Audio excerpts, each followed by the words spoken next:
ner mala ken yam kanas dialen konte lianka roisni kanwar online tv biya kamal ken konore roacheme en be kam video me biya gwich dunga tin konte la gad gambel tin ki gwada dan kwa deportin ka jenden ka assosa ki ka benchangul gumus gwas men shaga deportin kuume benchangul gumus ajana baja gorno baja nywakaya kan kono re de jogono jinmi jirama jidit kan online tv gwasme der je nywaka nasin ko ken nyok gor jeno jinder subscribe gorno ba biya comment ka tungnas ke bija la ke bon video jen dob dan biya support ke jetara dob do dien mi bilal gorno jin bi subscribe mi jiram jidit kami jiram jidit mi jiram jidit gor bano jin bi nyak baka nas ko ken ke jin ba chuja pel jen wo bishar bi ja gor pin gwas mi video ci jetu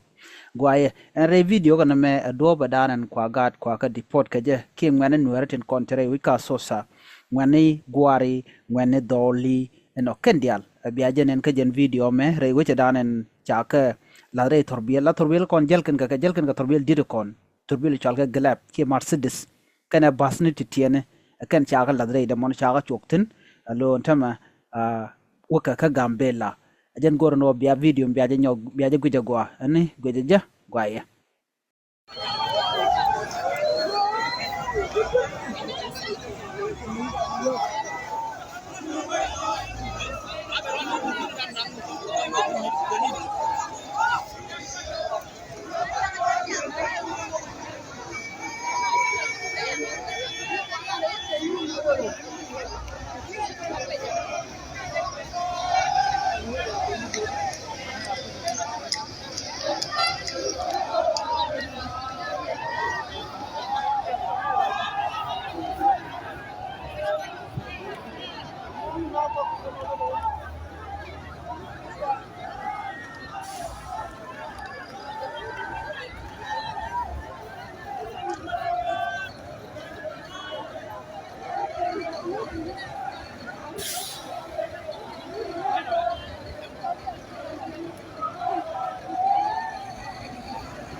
Ini di Georgia.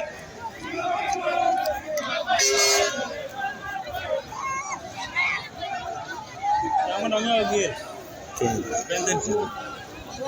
Yo. Iya. Oke.